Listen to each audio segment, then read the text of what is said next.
Okay, they are about to start. And here we go. This is game 2 of Bracket G of the AirMech Top Gun Tournament.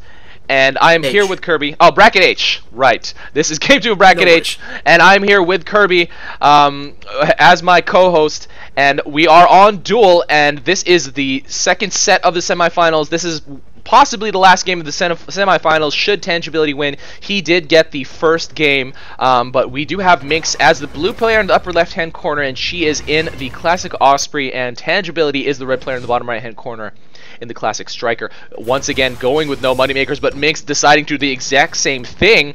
Now Tangi has a bunch of stuff socketed. And that really does help with power, and this is really strange. Wow, last month, or like especially like maybe during mid beta, if I saw this I was like, wait, why aren't there money makers on these sockets? Exactly. These sockets are filled with turrets. These guys are so noob. Why are they, Oh yeah, man. I want to point this out right now. MEOW went against Tangibility, and this is Tangibility's play style he's been playing all tournament.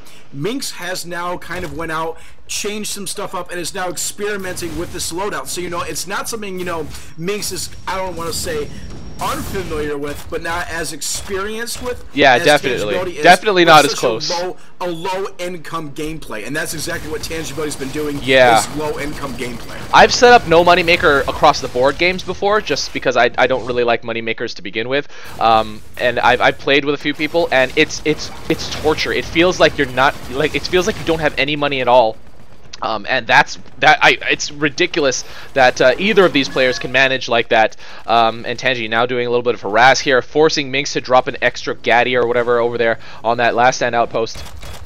I think it really focuses on your ability to how you can micro units, how you can strategize, and the value of every single unit in the game has so much more. Yeah, exactly. I feel like Tangi will not, if Tangi wins, he will not be able to overcome Akraz's Rebel Spam because he will have moneymakers, and Akraz the entire game has just been doing unit snipes over and over and over again, and every when you're not playing with moneymakers, every single unit is so critical that once Akraz snipes some stuff under his nose, then it's really going to have a huge impact on his entire game flow. But now both players are starting to work on mid. Tangi has one arty up, and Minx has 3 honeypots. That is a little crazy, but it will definitely keep stuff alive. Tangi moving up Longhorn and that artillery as well. Tangi doesn't have any honeypots out on the field. Okay, now does bring one out on the field, just as I said that. But they're pretty even on this mid fight. Minx definitely with more tanks. Tangi actually bringing out more honeypots as well. They're going very similar builds right now, similar approaches. Yeah, they are. And let's see who does win it. MEOW. Minx doing the push is going to be jumping over the creep ledging edge, not creep ledging, but be jumping over with the Longhorn. So we are going to be seeing stuff. Tangibility is using those rebels to neutralize that outpost though, with a couple infantry on the top. Yeah, I don't think this is going to work for Tangi because Minx is an Osprey, so she will just be able to heal up like crazy. And there are 2 honeypots there down on the ground. She does lose the Gaddy. Oh man, actually this might go down. The majority of these units might go down. And Tangi does not have Blaster Guardians this time, so he will not be able to just land and shoot and contribute that much extra damage. But this sword is just going to be really devastating. Oh my god, everything exploded. When did it? Yeah. Tangibility is doing a phenomenal job with that Striker, being able to kill a lot of this stuff and really just focus on specific units, taking them out, and a lot of units are gone on both sides. Yeah, all of Minx's units, like you can see all those dead units, and Tangi just Striker sorting like crazy. That is really effective. It's like having a bomber in a dogfighting mech, but lots of more Longhorn coming down for Minx, and now Tangi is probably going to lose this mid battle at this point. He just has that artillery up a few jackals. He has to watch his health too. He has to really watch his health. Oh, he does go down. The outpost does go down to neutral, but Minx with a couple more creeps here will be able to retake it. And there is, I think she'll definitely be able to clear the rest of the units over here. Not much left for her, but definitely enough so that she will be able to actually gain control of this outpost. So now Tangibility coming back to the fight with 2 creeps will prevent Minx from taking it immediately with 1 creep, but Minx with 4 more creeps and will go up to blue, and it is 41-7 right now. Tangi has nothing on the field for the most part, just a few Jackals, or just a few Longhorn, and those T-45s. And now coming up with an artillery. I don't know, maybe if Minx decided to move up with, you know, constant pressure, she might have been able to take this, but against Tangibility, you really don't want to think about that kind of stuff. Just want to play it safe. And I really want to point out, this is really interesting. MEOW has, or Minx has 5 socket units of her 8. And when you look at Gaddy, Leveler, Honeypots, T-45, that is true. And the lunchbox, you know, it's really interesting how it is so many socket units. Yeah. And the really cool thing about that is they don't have a weak backside. You know, where you get double damage from the back of a tank. Exactly. Honeypots, none of them have a weak side. Yeah, and I mean that would be really great against a Warthog that does, you know, that takes advantage of that so much. Tangi able to kill that Longhorn with just that Longhorn dropped. The Gaddies were trying to work on the Longhorn, but you know, obviously not going to get too far with Gaddies against heavy armor. And now Tangi does have to retreat that Longhorn, but does come out on top in that exchange, killing a Honeypot and a Longhorn, and I think another one. And here's the Bertha coming out from Minx. Minx already at level 7. Yeah, she does have levelers out on the field. She is going to be bringing out some Goliath pretty soon, I bet. Yeah, not queuing up any quite yet, but Tangi now has to be very careful. We are in quarter 2 only, and Minx is already level 7, the beginning of quarter 2. Tangi level 5, but he does not have goalies in his loadout, so that's one huge thing. If Minx can start getting a massive amount of goalies, then there won't be that much that Tangi can do about it. Probably, I do say probably, just because of Tangibility. Look at the range of this Honeypot. Look at the range of this Honeypot healing up that Bertha. Yeah, that is so far away. And there is no, and like you were saying before, reinforcing that, when they're on the sockets, there is no upkeep. So that Honeypot is doing so much beneficial to Minx right now. Exactly. There is that Bertha out for Minx, but there comes the Sonya into play. Now Minx's Bertha is pretty much null. I don't know where it's firing. Let's take a quick gander. It is hitting like kind of somewhere behind it, doing a little bit of splash damage, but now we are seeing a pretty much normal fight on Duel between the forward and the mid. Artillery up, units down to defend against the push, and I would really like to see how these players handle this with these weird loadouts that they've decided to bring out.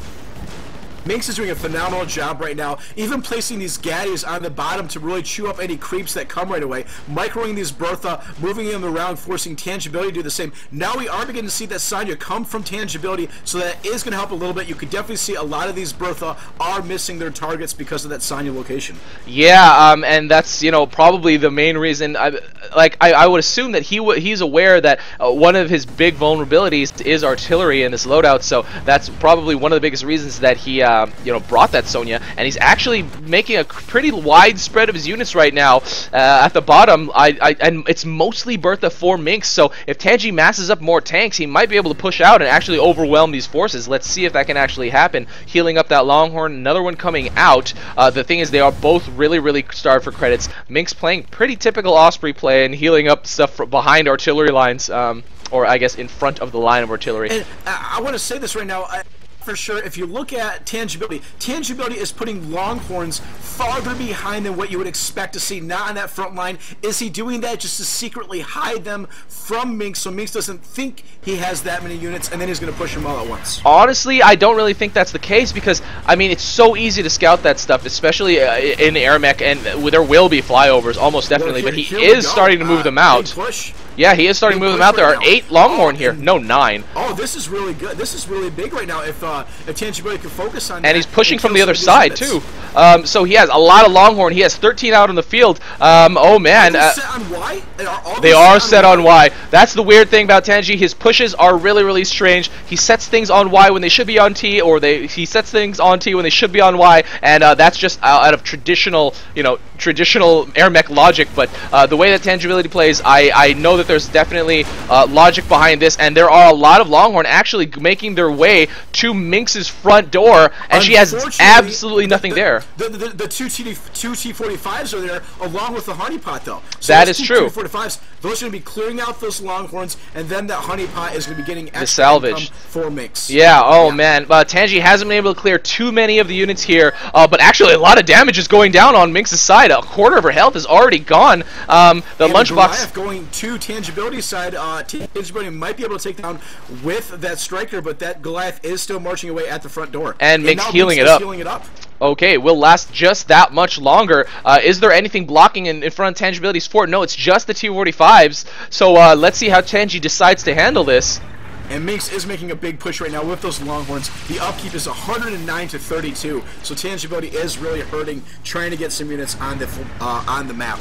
Yeah, definitely. Now more units are moving out from Minx. Longhorn after Longhorn. I don't know if she set them on attack or if she set them on capture, but she's already overwhelmed Tangibility at this forward. All these Longhorn have been getting a good surround, and Tangi is just really struggling to keep this outpost, not even keep it out under his control, but he's just trying to save whatever units he can. Getting pinned down by Minx, has his shield out, so he is probably going to be okay. I know the shield does work while you're swinging your sword now. Oh man, that transform was a little dangerous. He almost got killed.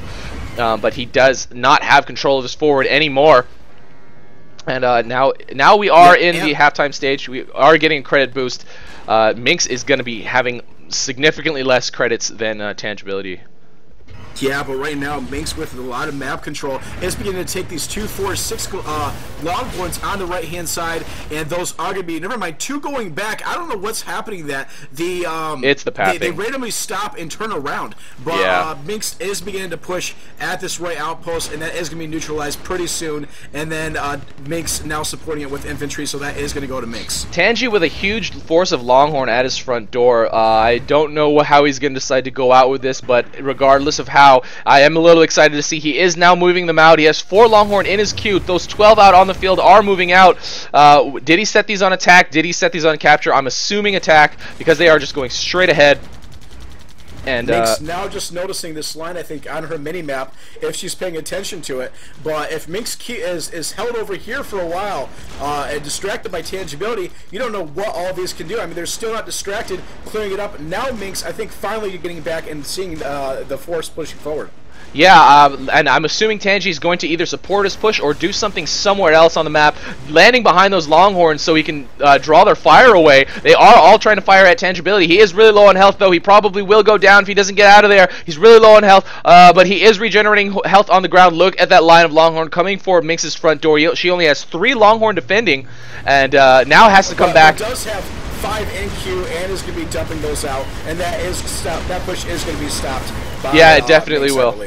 Tangi's still landing to distract these Longhorn, but will go down if he's not too careful. Yes, Minx does get that finish, and now this is going to be Longhorn versus Longhorn. Defense is definitely going to win, especially with an Osprey to support. What Minx need to do right now is counter push, and that is exactly what she's doing, putting down honeypots for that, putting down honeypots for the salvage, and let's see how this goes. She's at 2,000 right now. It's 2,000 credits. Let's see how much income she gets from this. Yeah, I mean, plus normal outpost income, but I don't know how Tangi can actually defend against this. That Longhorn push was really crazy.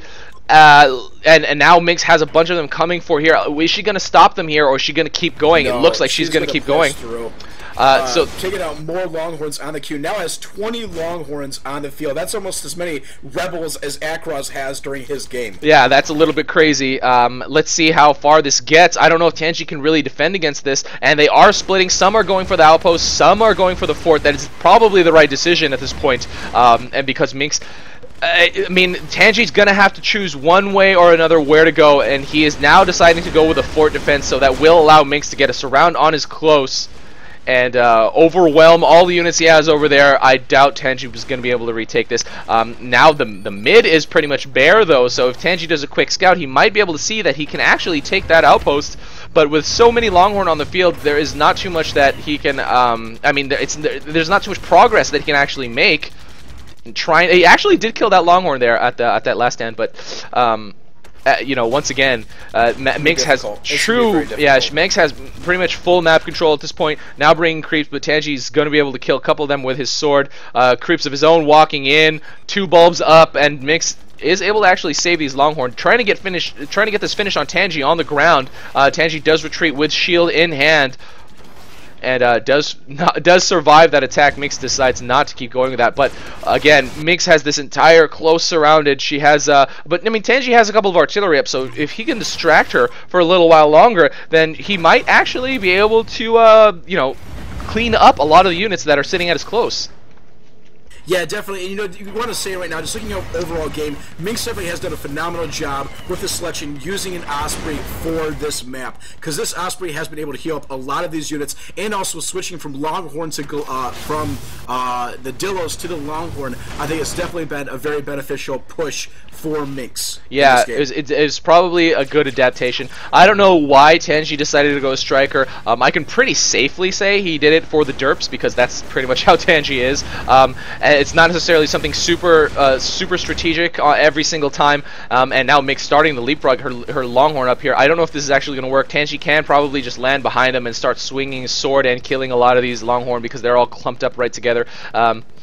Not able to finish off Minx on the way back there. That Bertha is up, and there is no Sonya up for Tangi, so that Bertha will eventually, you know, slowly whittle away at those enemy units. Tangi instead just saving that Longhorn from destruction.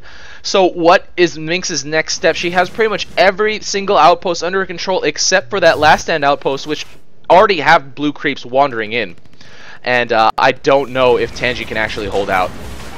How much longer he can hold out. Down another 3 Bertha, a lot of Gaddy. It's going to be hard for Tangibility to get back in this, especially when you look at the, never mind, I was going to say income, but income is completely the same for both players right now. Yeah, it's the income is slightly different though, because Minx has all those outposts, and Tangi only has his fort and that power station back, which doesn't actually give any outposts, so or any credits. So Minx definitely does have the outpost income advantage, and these Berthas are just going to be really hard to deal with. Tangi is trying to fight against these Bertha with arties, and it's not really going to work. He still has control of this last stand. I don't know how much longer for, because Minx is starting to attack it now, and once again with higher credit income, more units, more pressure. Minx has 4 honeypots in her loadout. In her build queue. That's interesting. Yeah, that's kind of. I'm not really sure why she's choosing to go with the more defensive play. Oh God, she's queued up another one. And Tangi actually able to snipe quite a lot here with just his Longhorn, but just honeypots actually will probably stay alive for a really, really long time. They heal each other, and they have a pretty high HP themselves. And now Tangi doing pretty much the right thing is to slash away at them in a group, so that will kind of prevent their effectiveness clumped up all together. And here we go, Minx finally building Goliath for this that took game right now. Quite a while. Already level 13, so probably about 6 levels late, but that's okay. Better late than never. Yeah, exactly. Tangi's trying to deal with this unit clump over here, but that one Longhorn, oh no, does not go down. Tangi does save it, and now Minx is bringing the Goliath out. Will probably lead with them, and those honeypots are going to just heal them up. And Tangi again landing behind those honeypots and swinging his sword, not able to actually finish anything off there, but oh, now brings a Longhorn to help him. I don't know if this is gonna actually work. Will he be able to get that? Oh my God, he actually got one of the honeypots at the cost of the Longhorn. Yeah. And one's smoking pretty bad. If he had a bomb in there, he could take out some stuff. Exactly, like but Tangi does not have any bombs in his loadout. He doesn't have rebels, so. Or boosters, or money makers. He literally has nothing. Yeah, he literally has nothing that Akraz had. Whatever you think might be typical in a normal loadout for AirMech, that's not what Tangi has. Maybe well, Longhorn, yeah, definitely. But Longhorn, Seeker, and that's about it. Jackal is pretty typical, but he's really not using too many Jackals. Minx is doing a pretty good job leapfrogging all these. She has 3 goalies out already, and 3 Longhorn are coming out. They are approaching this outpost. I predict this will go neutral sometime pretty soon with all these Longhorns surrounding, and now Minx bearing a Gaddy around. Tangibility is pulling back. It looks like a lot of the Longhorns and honeypots and saying, you know what, I'm not going to win this. I'm going to try to hold out at the main fortress. Yeah, I mean, but even then, he probably is aware that there's not too much hope for him left in this game. Oh, he is starting to do mass command send now. I don't know where he's deciding to go. Might be putting this on capture, but like Tangi always does, I'm assuming this is going to go to the fort and be set on attack. No Seekers are going along with that group of Longhorn. So let's see how far they get. They will scoot right past mid, as there are not. Oh well, Minx now puts down Longhorn as defense at that mid, so she doesn't lose it, or so it softens up those Longhorn before they get to her fort. But Tangibility once again doing that exact same thing. Landing on the ground with his striker sword out, distracting those Longhorn from firing at his passing by, and actually really low on health. Really needs to be careful here. Okay, does get away. Back, though, in time. Definitely. And now there is another big line of Longhorn coming from Minx's fort. Now this time there is nothing defending, but she once again has more Longhorn in her cargo and her build queue, and will probably defend against this pretty well. There is just those T-45s as well, so they will contribute in fire. And now Tangi doing what he was doing this entire game, this entire series, this entire tournament, landing and distracting the Longhorn. Actually does keep the Longhorn alive for a lot longer than I thought they would, but they will eventually go down, and Minx will probably counter push. Exactly, and Tangibility doing a phenomenal job. Still sticking with this game, showing a lot of spirit of AirMech, and still fighting through this and not just giving up when Minx does have full map control of everything right now. Yeah, I think she is pretty much in the domination stage at this point. Either that or she will be very, very soon. Again, moving, and at this point, Tangi is just trying to... I mean, there's not much that Tangi can actually do. Whatever he can kill, he's trying to kill, but it's really just a stall tactic until Minx can actually send the number of Longhorn she needs, which are kind of coming to actually finish off Tangi. Yep, and that's what's happening. Minx is bringing more and more Longhound on the field, a lot of honeypots, and Tangibility is just doing his best right now to distract and move around. Yeah, I mean, at this point, it's really just whenever Minx can get enough Longhorn to break Tangi's wall. Tangi might decide to go out again at some point, but now Tangi repositioning that artillery in defensive position. And Minx is reselling a lot of stuff. Look at that. She went up for 41. Okay, so she's trading them out for the most part. Yeah. That's exactly what's happening. She really... Okay, she doesn't really have her Berthas pointed at this front door, which I would expect to see. I guess she had to reposition those briefly just to defend or whatever, and probably did reposition them when that Longhorn push was coming out, so she could actually hit those Longhorn. But yeah, Tangi is still holding out.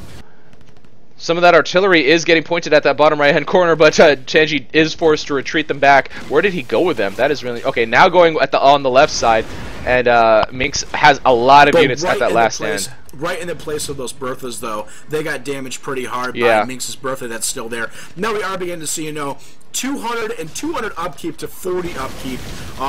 Minx is really pushing hard now with all of his units on the left-hand side, and we're going to see a blitzkrieg coming in from every direction.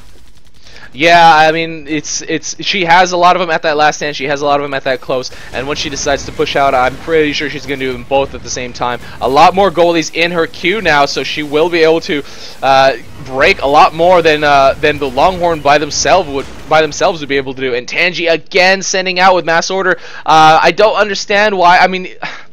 Obviously, this is probably going to go to Minx, as she does have the entire map. Minx is now saying, you know what, I can get to your base faster than you can get to mine. Exactly. She probably doesn't need to defend right now, and she probably could defend, to be honest, because these have such a long way to go. She has a lot of time to build stuff, she has a lot of time to grab stuff and reposition them, and actually, she is actually defending against those Longhorn that are coming out. But Tangi now sees the huge line of goalie with absolutely nothing left defending at his fort. He probably will die here on the ground to those Longhorn, and this is going to be GG. And those Longhorns are not going to get there in time from Tangibility to Minx's front. Definitely not. Even if he sent them 30 seconds to a minute before, it was almost definitely not enough time. But good game does get thrown down by Tangi. And Tangi apparently used unstable Higgs.